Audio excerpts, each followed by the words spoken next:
Oi, tudo bem? Sou Éder Sabino Carlos e este é meu canal Matérias para Concursos.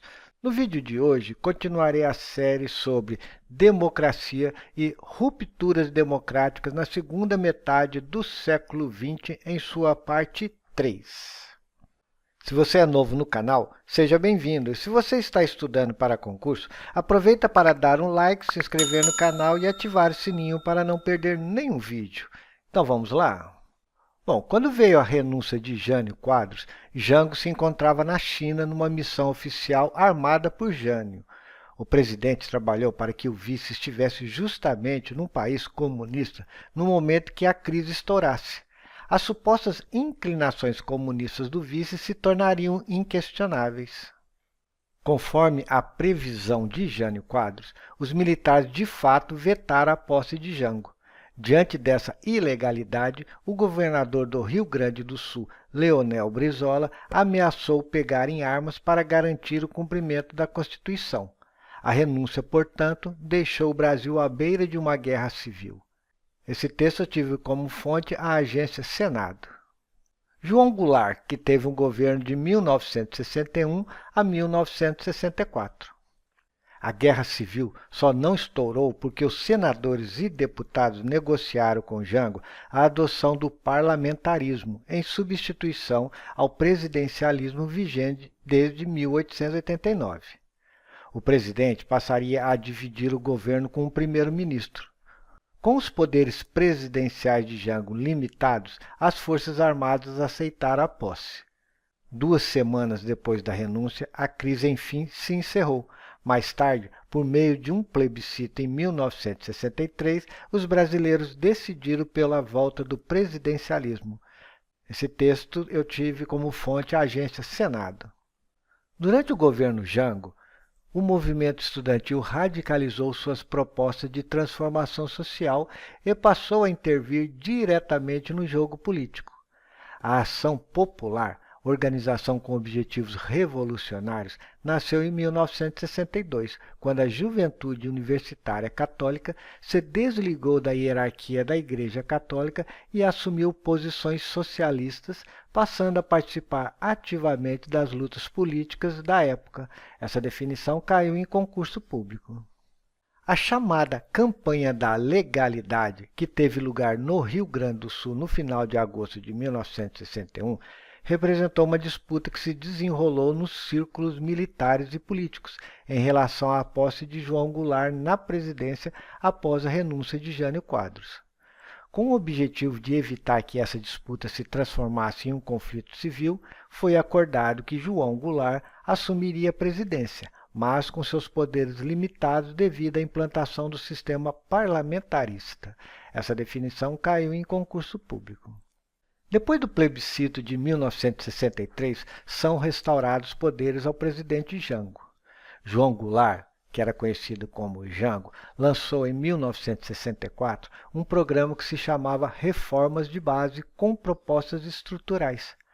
As reformas consideradas prioritárias eram a agrária, a administrativa, a constitucional, a eleitoral, a bancária, a tributária ou fiscal e a universitária ou educacional. Por serem estruturais, elas não agradaram a elite brasileira e militar, principalmente a agrária. Grupos conservadores como o Grande Empresariado, a UDN e a grande mídia, que se opunha a essas reformas, apoiaram um golpe militar, sucedido por um golpe parlamentar que declarou a vacância da presidência da República e elegeu, por via indireta, em 2 de abril de 1964, o Marechal Humberto Castelo Branco. Os fatos relatados ocorreram no governo de João Goulart. Essa definição caiu em concurso público. Criado em novembro de 1961, o IPES, Instituto de Pesquisa e Estudos Sociais, realizava, publicamente, estudos e debates sobre a realidade brasileira. Clandestinamente, preparava o terreno para o golpe, formulando e executando estratégias de desestabilização do governo, financiando uma vigorosa campanha de propaganda anticomunista e diversos tipos de manifestações públicas antigovernistas. Também apoiava financeiramente grupos e associações de oposição ou de extrema-direita.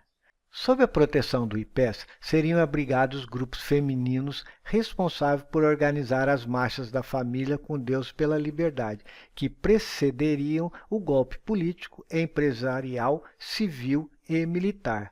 A Campanha da Mulher pela Democracia, CAND, no Rio de Janeiro, a União Cívica Feminina de São Paulo e a Liga da Mulher Democrata, LIND, em Minas Gerais, entre outros. A fonte foi memorialdademocracia.com.br. Segundo o texto, a criação e a atuação de institutos como o IPES no âmbito da crise política no governo João Goulart, que foi de 61 a 64, que levaram ao golpe político civil militar de 64, tinha como objetivo principal financiar movimentos e campanhas vinculando o governo João Goulart ao comunismo internacional, desestabilizando o governo e apoiando o golpe em formação. Essa definição caiu em concurso público. Em 19 de março de 1964, liderados pela elite brasileira, a Igreja Católica e mães e crianças fizeram uma marcha da família com Deus pela liberdade em resposta ao que foi considerado por militares e setores conservadores da sociedade uma ameaça comunista representada pelas ações dos grupos radicais e pelo discurso em comício realizado pelo então presidente João Goulart em 13 de março daquele mesmo ano. Essa marcha foi o pano de fundo para que houvesse o golpe civil-militar de 64. Em 1º de abril, foi implantada a ditadura militar no Brasil, que se estendeu por 21 anos, de 1964 a 1985. Regime militar, 1964 a 1985. O movimento político-militar contra o governo Goulart foi desencadeado no dia 31 de março de 1964 por decisão individual do general Mourão Filho, que marchou com suas tropas de Juiz de Fora em direção ao Rio de Janeiro. No dia 1º de abril, João Goulart, que se encontrava no Rio de Janeiro, retornou a Brasília e à noite viajou para Porto Alegre. O chefe da Casa Civil, Darcy Ribeiro, leu no Congresso um comunicado do presidente informando que ele permanecia no país, mas o comunicado foi ignorado pelo presidente do Senado, que declarou vaga a presidência da República e deu posse ao sucessor legal de Goulart, o presidente da Câmara Deputado, Pascoal Ranieri Mazzilli. A resistência pró-Goulart foi rapidamente esmagada. Ainda no dia 1º de abril, líderes trabalhistas foram detidos e o governador Miguel Arraes foi preso em Pernambuco. A resistência continuou em Porto Alegre, mas no dia 2 o Terceiro Exército aderiu ao movimento. No dia 4, Goulart buscou asilo no Uruguai, onde morreria em 1976 sem conseguir voltar ao Brasil. Esse texto foi adaptado de Verbetes Castelo Branco e Golpe de 64. E essa definição caiu em concurso público. Durante o regime militar, a presidência da República foi ocupada sucessivamente por generais do Exército. Apesar da repressão que aconteceu com perseguições de políticos, estudantes e lideranças sindicais, aconteceram contestações das arbitrariedades cometidas pelos militares. Inclusive, aconteceram a formação de grupos paramilitares.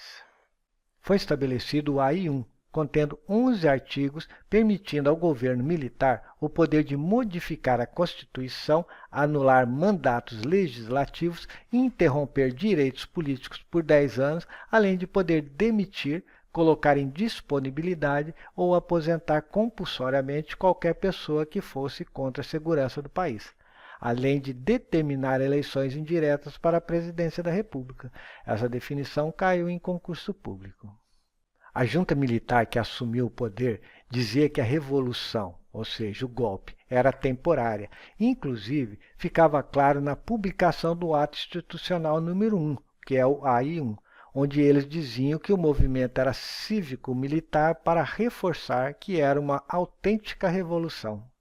O novo regime político brasileiro, centralizado nas ações dos militares, foi fundado através do golpe de 31 de março de 64. Porém, A posse da junta militar provisória só aconteceu no dia 9 de abril do mesmo ano.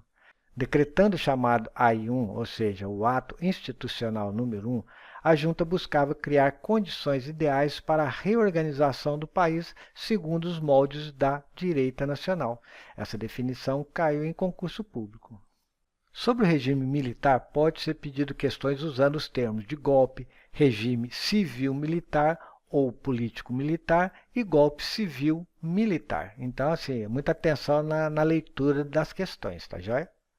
Entre revisionismos históricos negacionistas e estudos científicos feitos pelos profissionais da história, o conceito correto adotado por historiadoras e historiadores na atualidade para se referir à tomada de poder com a deposição do presidente em 1º de abril de 64 é de golpe civil-militar. Essa definição caiu em concurso público. O movimento político-militar que culminou com a deposição de João Goulart é qualificado de golpe de Estado, pelos que o condenaram e o consideram a origem da ditadura militar, responsável pela suspensão da democracia na República Brasileira. Essa definição caiu em concurso público. Bom, eu coloquei abaixo alguns artigos relevantes do AI-1, ok? No artigo 1º, são mantidas a Constituição de 1946 e as Constituições estaduais e respectivas emendas com as modificações constantes desse ato. No artigo 3º, o Presidente da República poderá remeter ao Congresso Nacional projetos de emendas da Constituição. Artigo 7º. Ficam suspensas por 6 meses as garantias constitucionais ou legais de vitalicidade e estabilidade. No artigo 9º, a eleição do presidente e do vice-presidente da República, que tomarão posse em 31 de janeiro de 66, será realizada em 3 de outubro de 1965. A Constituição de 1946 foi modificada e, com o tempo, foi tendo cada vez mais modificações. A ideia dos militares era forçar o Congresso a eleger um candidato militar para limpar o Brasil da possibilidade do comunismo e que eles devolveriam o poder aos civis após um ano. O Congresso, então, nomeou o Marechal Humberto de Alencar Castelo Branco. Bom, daqui para frente eu vou estar falando de cada governo do regime militar, ok? 1964 a 1967. Foi o governo do Marechal Humberto de Alencar Castelo Branco. Castelo Branco assumiu prometendo fazer a limpeza que os conservadores queriam e eleições em 1965, pois era para ser apenas um governo de transição, ou seja, temporário, mas durou muito mais. Ele prendeu e torturou líderes da esquerda, jornalistas, estudantes e intelectuais que para eles eram consideradas subversivas. Criou o Plano de Ação Econômica do governo, chamado PAEG, para tentar estabilizar a economia. Instituiu o Ato Institucional número 1, que conferiu amplos poderes ao governo para suprimir os direitos políticos e cassar mandatos. Seu mandato foi prorrogado em julho de 1964 através de uma emenda constitucional até março de 1967. Em 1965, ele decretou o AI-2, ou seja, o Ato Institucional número 2, aumentando os poderes do presidente. As eleições passaram a ser indiretas, ou seja, pelo Congresso Nacional. Com exceção de todos os partidos políticos, foram criados apenas 2 no lugar deles. A ditadura militar suprimiu os partidos políticos da época, estabeleceu o bipartidarismo com a formação de 2 novas legendas, a Aliança Renovadora Nacional, que era a Arena, e o Movimento Democrático Brasileiro, que era o MDB. Essa definição caiu em concurso público.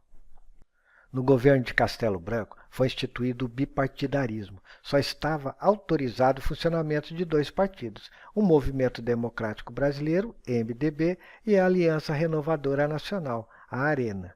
Enquanto o primeiro era de oposição, de certa forma controlada, o segundo representava os militares. Essa definição caiu em concurso público. Em 1966, decretou o AI-3, ou seja, o Ato Institucional número 3, que estendia as eleições indiretas para governadores e prefeitos de cidades consideradas de segurança nacional. Em 1966, ele cassou os parlamentares de oposição e fechou o Congresso, que só foi reaberto em 67 pelo AI-4, para que se pudesse aprovar uma nova Constituição, que foi a sexta Constituição e quinta da República. O núcleo duro do governo só ia aumentando e no início de 67, o Marechal Arthur da Costa e Silva foi escolhido presidente da República. Bom, no próximo vídeo começarei a falar sobre o governo do Marechal Arthur da Costa e Silva. Bom, se você gostou do vídeo e também gosta do meu canal, eu gostaria de te pedir para ajudar o canal a se manter, fazendo uma doação de qualquer valor ou comprando uma apostila. O Pix está ao lado e é só apontar o celular para o QR Code ou clicar nos links para as apostilas na descrição abaixo do vídeo e no comentário fixado. E desde já, eu te agradeço. Bom, eu espero que você tenha gostado do vídeo e não se esqueça de se inscrever no canal, ativar o sininho, dar um like e compartilhar. Abraços e até o próximo vídeo.